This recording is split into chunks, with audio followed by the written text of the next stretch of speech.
doing good. Clippers are number one on the gas power rankings. If you check them out, they're available on GoodAssSports.com. I got them at number one because they got some impressive wins on the season. They just beat the Suns, who I like the Suns a lot. They're one of my favorite teams in the West. I said 2 weeks ago that I thought they were going to be one of the higher seeds, and they are. But the Clippers beat them. They beat the Lakers. They're pulling some wins together. I think Paul George could possibly deserve a little bit more respect. You got dudes talking greasy to him on the sideline. Calling him all types of words. Devin Booker had some words for him that I cannot repeat on this show. But does he deserve the disrespect? I mean, people was coming for him. They were talking about mental health. They were talking about him from that perspective. They were, basically saying, he came out and confided into the world and said that he had some, a little bit of a mental health struggle during the bubble. And what do players do? Yeah, you can tell them that you have a weakness. They're going to exploit the weakness. Now he's being exploited and he's being dragged around. But anyway, does Paul George deserve some more respect around the league? Does he deserve this, this dragging? Can I start? Yeah, go ahead, G. I say, yeah, he does deserve all this disrespect. You saw how he was talking greasy in the bubble about Dame Dollar? How they were waving at him? Like, what? And this man, he never won nothing. When's the last time he won a playoff game? Prior to last year. Like, he hasn't won nothing. He can't even get to the conference final. Man, this man be talking hella crazy, and now people calling him out on it. Well, supposed to feel bad for it? He better put his big boy pants on and get through that.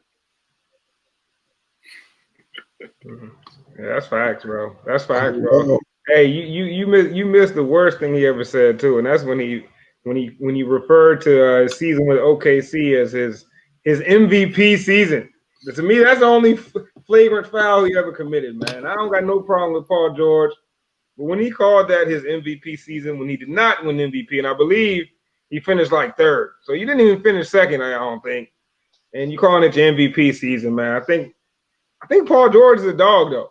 And I think people are not. I think he does deserve a little more respect than he's getting throughout the league. I mean, like he said in his interview, nobody was saying anything like that last season. Like before last season ended, nobody was disrespecting Paul George. He was revered as one of the top guys in the league. One down year does that to you. I know it's a what have you done for me lately, world and NBA, but at the same time, man, Paul George deserves some respect. He's still one of the best players in the NBA, in my opinion.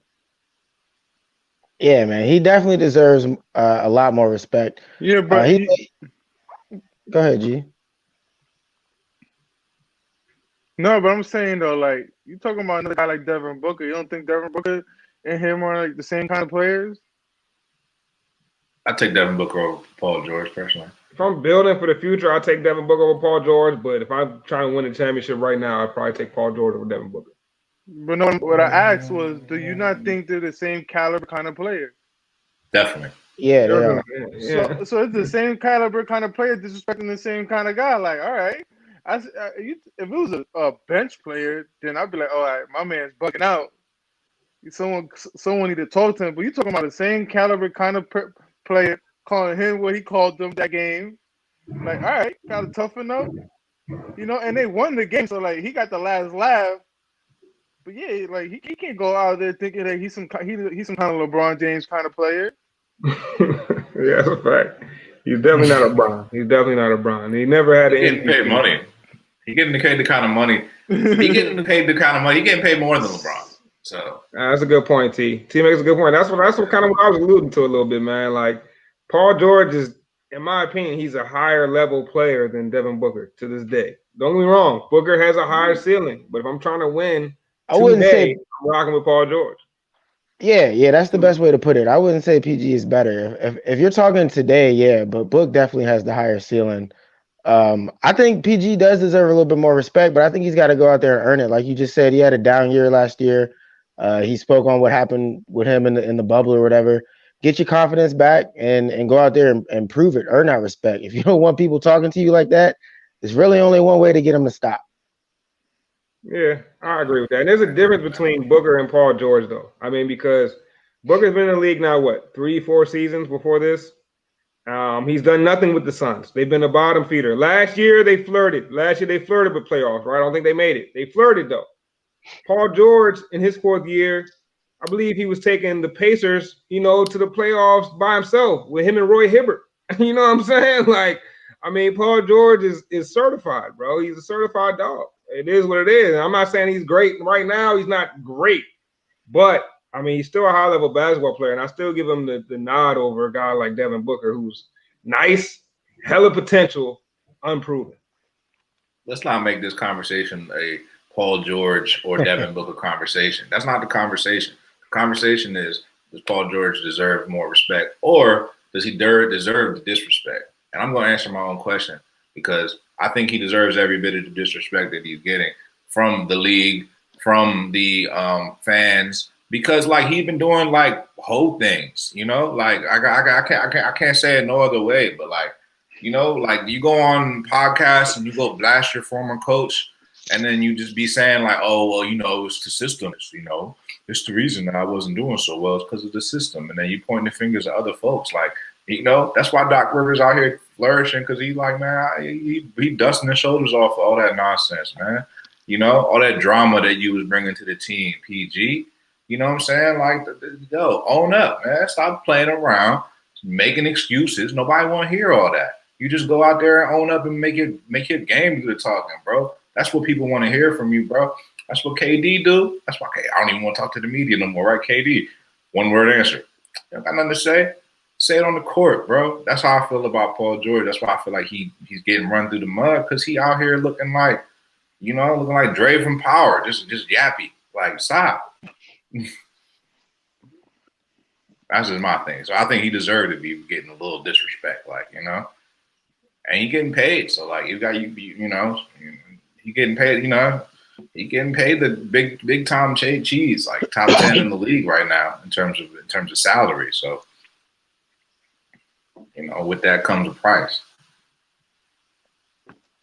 Yeah, I feel that, man. I don't know, man. I feel like guys are disrespecting Paul George. Only going to take a couple, maybe a 50-point game in a few weeks or so, and everybody be back on Paul George bandwagon. Everybody be saying this was the spark Paul George needed.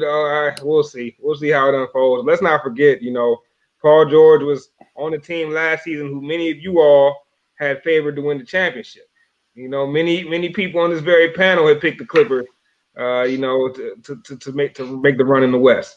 So all I'm saying is, you discounting Paul George after one season, it's a pretty quick turnaround, man. Like I get what you're saying, Scruff, about commenting about the coaching, commenting about all these things. But at the end of the day, this is what we beg athletes for every day. We want these sound bites. We want to hear what the truth is, what they really feel. And as soon as somebody speaks it, they get villainized. They get villainized for it. I don't know. I don't like vilifying a guy just because he's speaking his mind about the coaching situation, about how he was used, just talking basketball, and it is what it is sometimes. But I don't think the vilification is a bad thing for Paul George. I think possibly he could turn it into a good thing. I think the vilification of LeBron was part of what made him so great. When LeBron was vilified in Miami, he took his game to the next level. Maybe Paul George needs a little dark side edge to him. You know what I'm saying? Like, I'm saying. So I think it's all, it can't all be roses all the time. You know what I'm saying? Especially when you're going through a struggle. Like I said, people find out you have weakness, they're going to try to exploit it.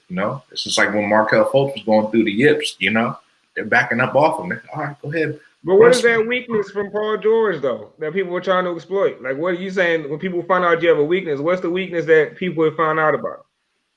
Well, he was saying he was having some, mental health struggles, and, he was having a hard time. So people have been messing with him on the court. They're coming at him mentally. They're trying to like get under his skin.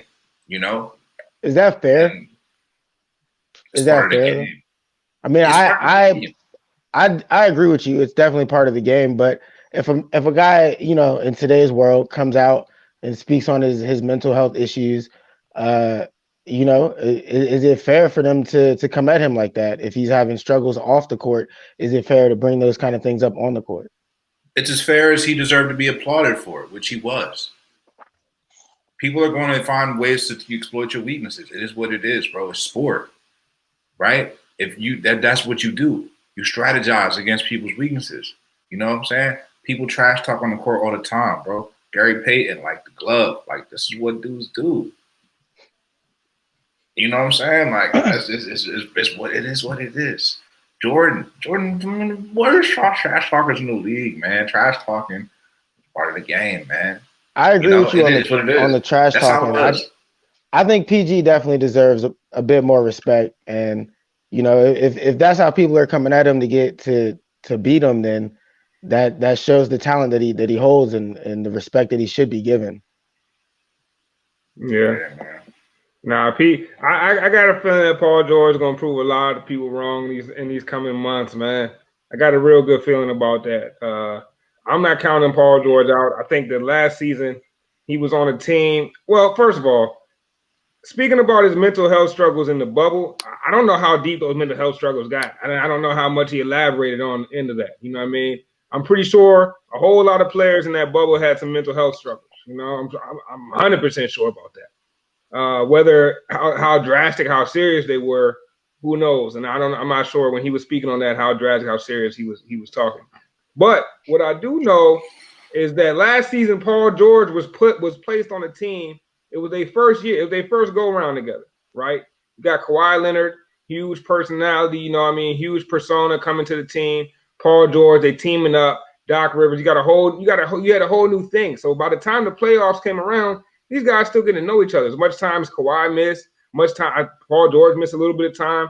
These guys were still meshing that entire time through. So like to judge them, I don't like judging teams that are thrown together so quickly, judging them off the first season. Still got to give them time to work it out. And I got a feeling that Paul George will be proving some people wrong when it's all said and done.